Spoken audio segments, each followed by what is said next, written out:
¿Cómo desarrollar la misión? Es una pregunta importante. Es importante porque Jesús, a lo largo de su ministerio terrenal, la abordó. Insistió en ello durante ese espacio de sus apariciones, cuando resucitó. Estamos hablando de entre la resurrección y la ascensión, que fueron aproximadamente 40 días. Durante ese periodo de tiempo Jesús se les apareció a los discípulos e insistió y les recordó que tenían que desarrollar una misión. Es el tiempo en el que está este texto que acabamos de leer, el texto de Hechos, capítulo 1, versículos 6 al 11. El texto, si usted lo mira bien, es sencillo. Hay dos preguntas en los dos extremos del texto, al inicio y al final, y en el centro está lo que podemos catalogar como el versículo clave del libro de los Hechos y el versículo central del texto que estamos abordando hoy, que estamos manejando hoy. En la primera pregunta hay una preocupación humana terrenal de los apóstoles. Jesús había tratado de restaurar a sus apóstoles. Ellos, la muerte de Jesús en medio de esa crucifixión y todo lo que las formas como se dieron las cosas, eso fue devastador para ellos. Eso fue un asunto que fue como si les dijeran, hasta aquí llegamos. Porque el pensamiento de muchos de ellos, o la esperanza que muchos de ellos llegaron a tener, era un establecimiento del reino inmediato. Un Jesús militar que los liberara, un Jesús, un Mesías que aliviara un poco el yugo de opresión que estaban viviendo con el Imperio Romano que los tenía sufriendo. Ese era el pensamiento promedio de cualquier judío en su momento y la esperanza que se tenía.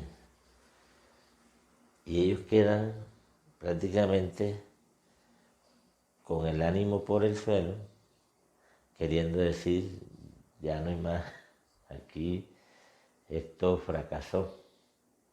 Jesús tiene que empezar a restaurar eso, a decirles no, la Escritura sí lo estaba planteando, era necesario. Les abre el entendimiento para que comprendan las Escrituras, sopla sobre ellos, le dice, ustedes tienen al Espíritu Santo. Empieza a hacer un trabajo de restauración porque ellos no esperaban la resurrección. Ellos creían se robaron el cuerpo.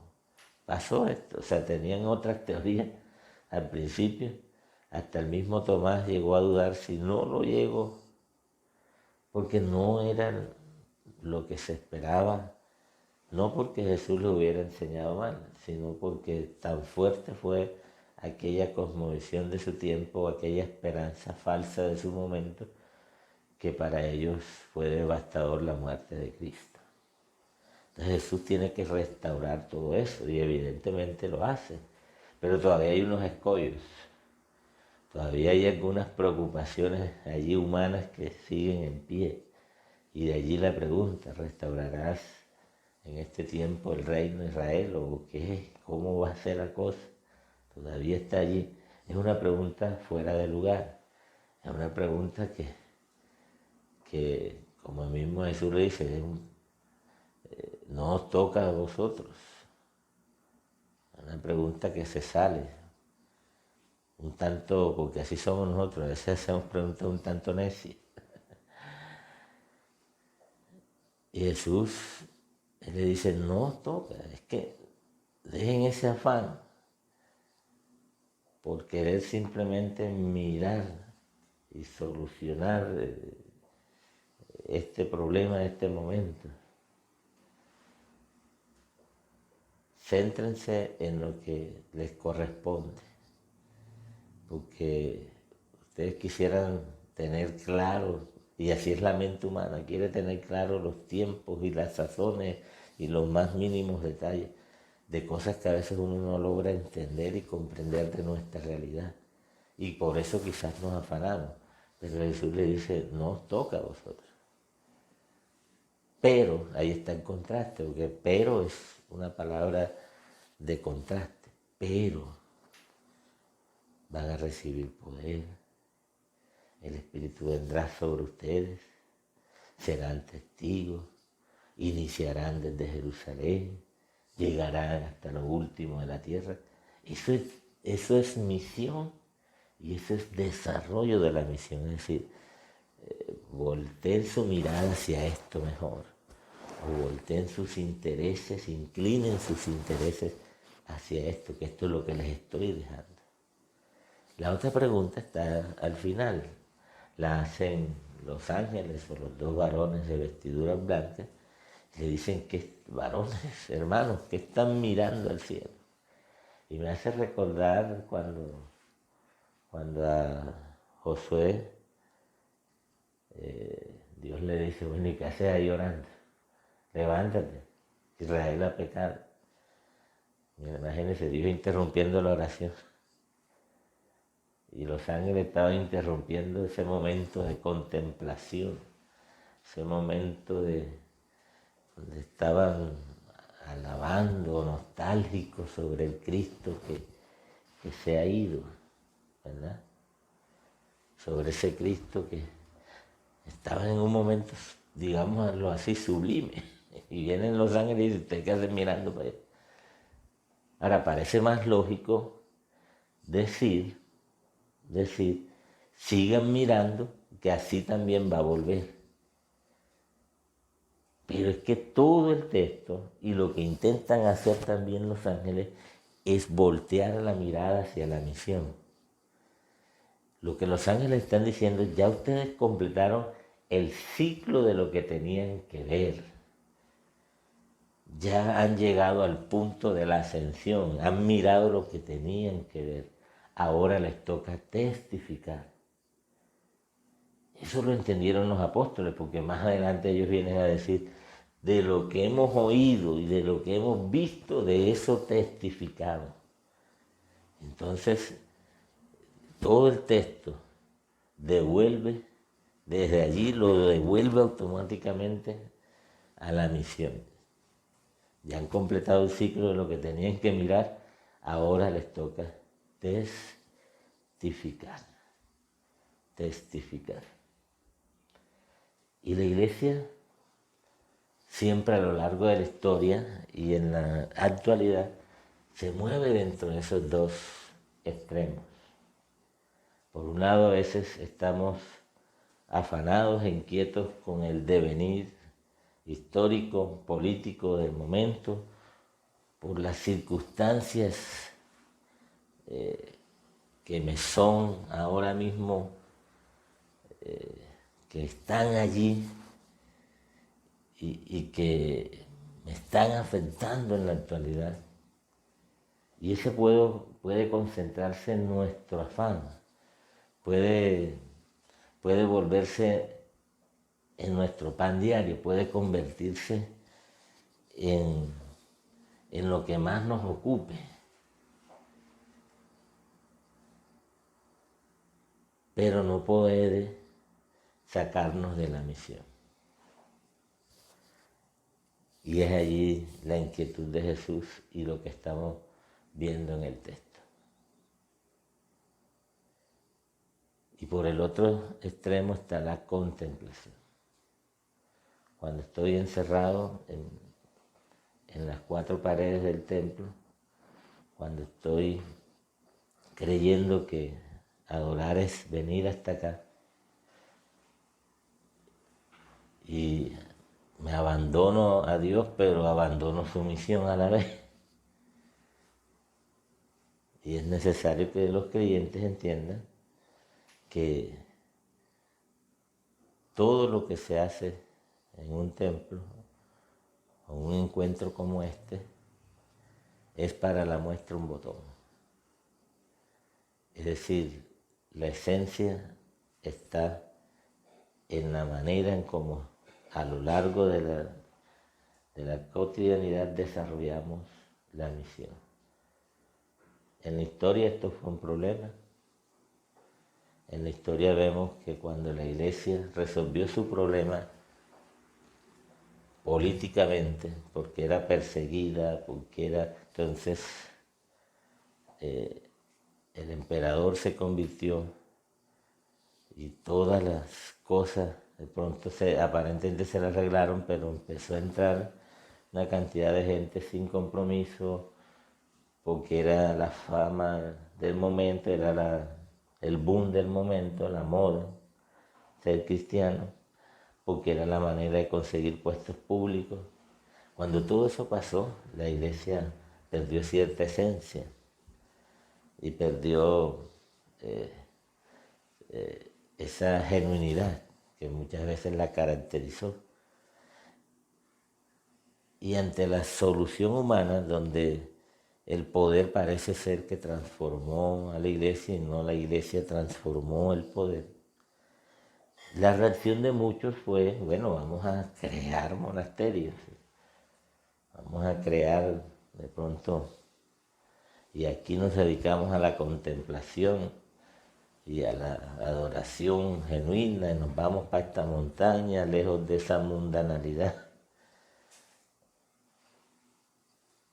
Estos errores o estos extremos que hemos visto en la historia son cosas a evitar en este tiempo también. Son cosas a estar evitando en estos momentos. Porque no podemos asumir la adoración como una respuesta de escape a las realidades de nuestro mundo, a un mundo que se está perdiendo sin Cristo. No podemos convertir la comunión de estar juntos como hermanos en un club cerrado donde aquí nadie más entra, porque la iglesia es apertura, es puertas abiertas al mundo para conquistarle, para hablarle de Cristo, para anunciar las virtudes del Señor. Esa es la iglesia. No podemos tampoco caer en el afán de estar resolviendo nuestros problemas simplemente, de estar metidos solamente en nuestro mundo, metidos en los afanes de este tiempo y descuidar con ello la misión. Ni lo uno ni lo otro. Cualquier extremo puede ser peligroso. El texto nos grita y nos dice, céntrense en la misión. Ahora, ¿cómo desarrollarla? Dice, recibiréis poder. Poder tiene implicaciones profundas. Es transformación primero que todo. Es autoridad y potestad facultativa de parte del Espíritu, de parte del Señor para el desarrollo de la misión.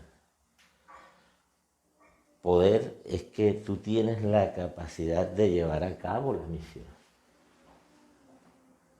porque te está respaldando el Señor y porque has sido dotado de esa facultad a través de la presencia del Espíritu Santo en tu vida. Cuando eso se da, desarrollar la misión, vamos a ver los milagros de Dios.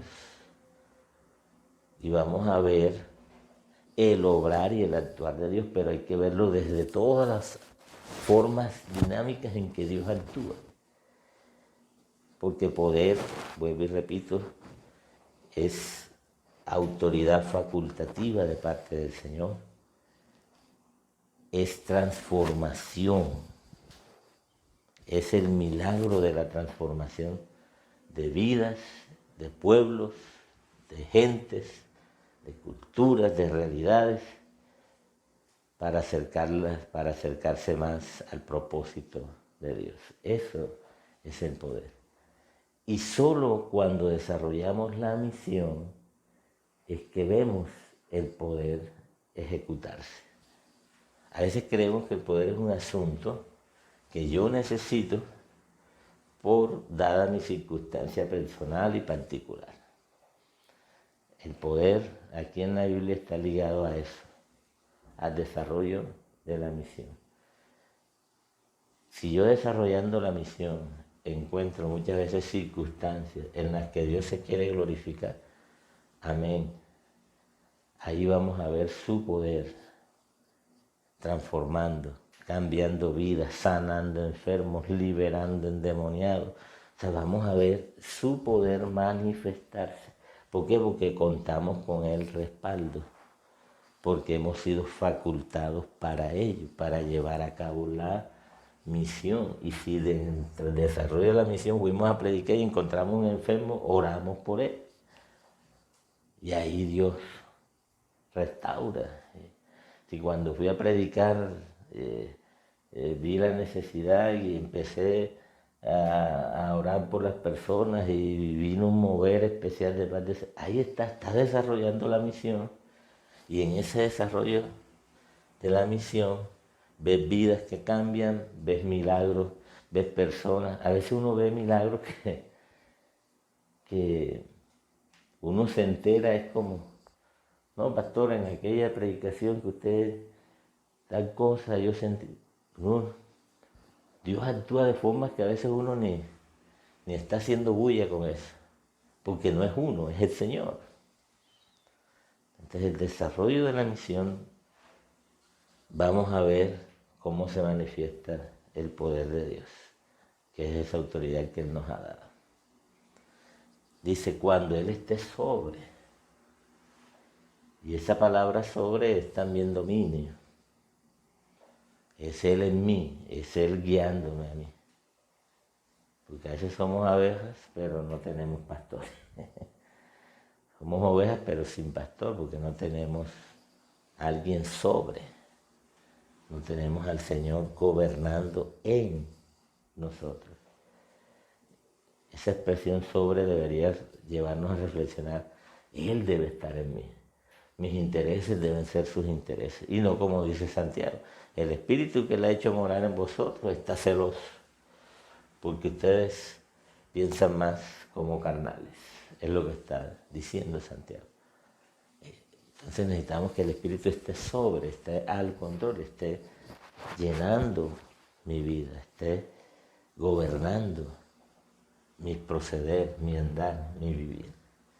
Él esté sobre mí para llevar a cabo, porque somos testigos.